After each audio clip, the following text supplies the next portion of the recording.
பக்கம் 202. போஸ் நிறுவனம் திறக்கப்பட்ட பொழுது தான் அதன் துவக்க விழாவிற்கு சென்றிருந்தேன்.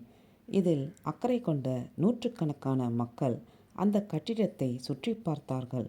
விஞ்ஞானத்தின் நவீன இல்லமாகிய அந்த இடத்தில் கலை அழகையும் ஆன்மீக சின்னங்களையும் கண்டு நான் மயங்கினேன். அதன் முன் வாயில் பழமையான ஒரு கோவிலில் நூற்றாண்டுகளாக இருந்து வரும் ஞாபக சின்ன போன்றிருந்தது. ஒரு தாமரை குளத்தின் பின்னால் கையில் ஒளி சிந்தும் விளக்குடன் நிற்கும் பெண்ணுருவம். பெண்ணை அழிவற்ற ஒளியை ஏத்துபவராக மதித்து போற்றும் பாரதத்தின் இயல்பை குறிப்பதாயிருந்தது. தோட்டத்திலுள்ள ஒரு சிறிய கோவில் புலன்களுக்கு அப்பாற்பட்ட அருவ நிலைக்கு அர்ப்பணிக்கப்பட்டதாக இருந்தது. பீடத்தில் எந்த உருவ சிலையும் இல்லாதது எங்கும் நிறைந்துள்ள தெய்வத்தின் அழிவின்மையை குறித்தது. இந்த மகத்தான சமயத்தில் போஸின் சொற்பொழிவு அருள் பெற்ற பழங்காலத்திய ரிஷிகளின் ஒருவர் வாய் மூலமாக வந்தது போல் தோன்றியது. நான் இந்த நிறுவனத்தை வெறும் ஆய்வுக்கூடமாக மட்டுமின்றி ஒரு கோயிலாக அர்ப்பணம் செய்கிறேன்.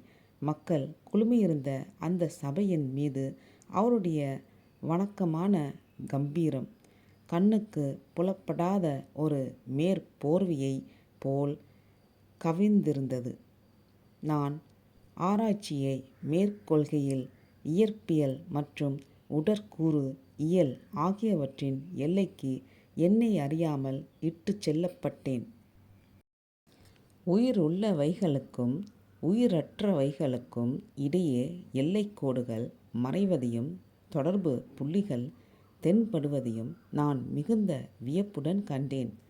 உயிரற்ற பொருட்கள் வெறும் ஜட பொருட்களாகவே கருதப்பட்டன. ஆனால் கணக்கற்ற சக்திகளின் செயலுக்கு உட்படுத்தப்பட்ட பொழுது அவை விதித்தன. எல்லாவற்றிற்கும் பொருந்துகிற ஓர் எதிர் செயல் உலோகம், தாவரங்கள் மற்றும் பிராணிகள் இவற்றை ஒரு பொதுவான விதியின் கீழ் கொண்டு வந்திருப்பதாக தோன்றுகிறது. அவை அனைத்தும் களைப்பு, சோர்வு, திரும்பவும் குணமடைதல், அதிக மகிழ்ச்சி, எந்த பிரதிபலிப்பையும் தோற்றுவிக்காத நிரந்தரமான மரணம் ஆகிய குணங்களை வெளிப்படுத்தின. இந்த மாபெரும் பொதுவான அம்சத்தை கண்டு பயபக்தி நிறைந்த நான் மகத்தான நம்பிக்கையுடன் ராயல் சொசைட்டிக்கு என் முடிவுகளை அறிவித்தேன். இம்முடிவுகள் சோதனைகள் மூலம் நிரூபிக்கப்பட்டன. ஆனால் உடற்கூறு இயல் நிபுணர்கள் இயற்பியலில் என் கண்டுபிடிப்புகளின் வெற்றி நிச்சயமாகி இருப்பதால் அதனுடன் நிறுத்திக்கொள்ளும் படியும் அவர்களுடைய துறைகளில் தலையிட வேண்டாமென்றும் எனக்கு அறிவுரை கூறினார்கள். நான் தெரியாத்தனமாக பழக்கமில்லாத இன வேறுபாடு துறையில் புகுந்து அதன் ஆச்சாரத்தை அவமதித்துவிட்டேன். உணர முடியாத ஒரு சார்புடைய சமய சாய்வும் அங்கிருந்தது. அது நம்பிக்கையிலிருந்து அறியாமையை பிரிந்துணர முடியாதபடி மயக்கமூட்டுவதாகும் என்றும் முன்னேறி வரும் படைப்பின் மர்மத்தை நம்மை சூழ்ந்து அமைந்துள்ள அந்த ஆண்டவன் நமக்குள் எதையும் சோதித்து புரிந்து கொள்ளும் விருப்பத்தையும் புகுத்தி இருப்பாரென்ற உண்மையென பெரும்பாலும் மறந்துவிடுகிறோம். பல ஆண்டுகளுக்கு மற்றவர்களால் தவறாக புரிந்து கொள்ளப்பட்டதால் விஞ்ஞானத்தின் பக்தனுடைய வாழ்க்கை தவிர்க்க முடியாதபடி முடிவுற்ற போராட்டங்களினால் நிரப்பப்பட்டு இருக்கிறது என்று நான் தெரிந்து கொண்டேன். அவன் லாப நஷ்டம், வெற்றி தோல்வி எல்லாவற்றையும் ஒன்றாக பாவித்து தன் வாழ்க்கையை மனப்பூர்வமான ஒரு காணிக்கையாக அளிக்க வேண்டும்.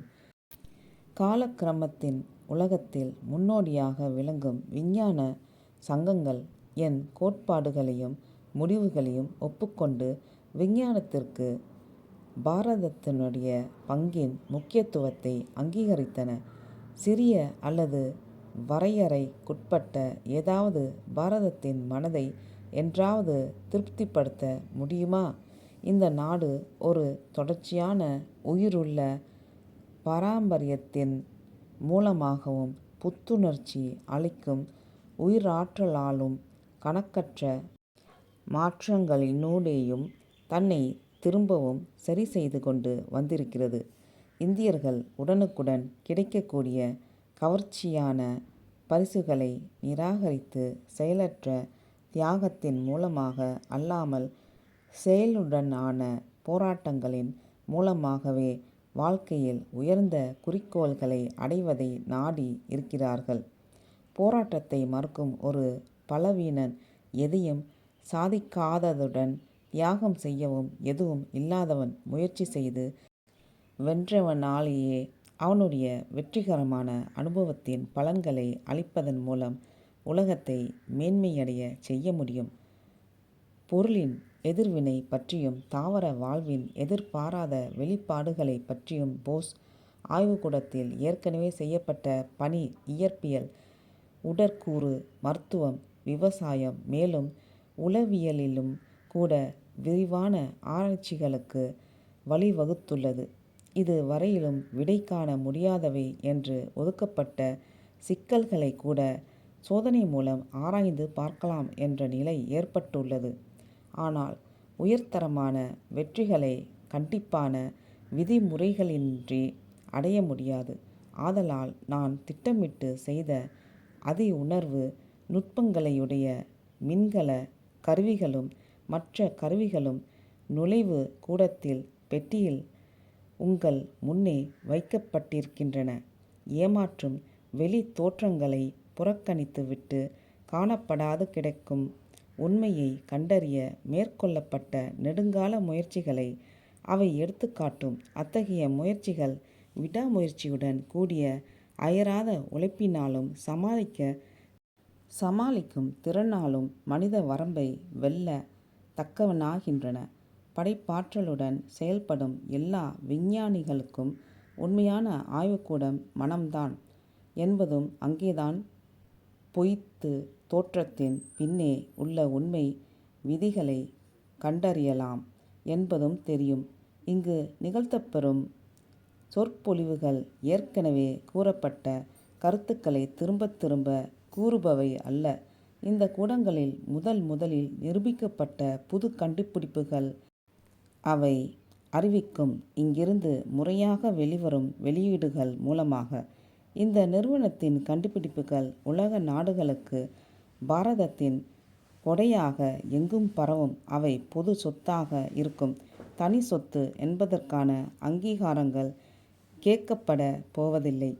அறிவைச் சொந்த லாபத்திற்கு உபயோகிக்கும் களங்கத்திலிருந்து நாம் என்றும் விலகி இருக்க வேண்டுமென நமது தேசிய பண்பாடு கோருகிறது. நன்றி, வணக்கம்.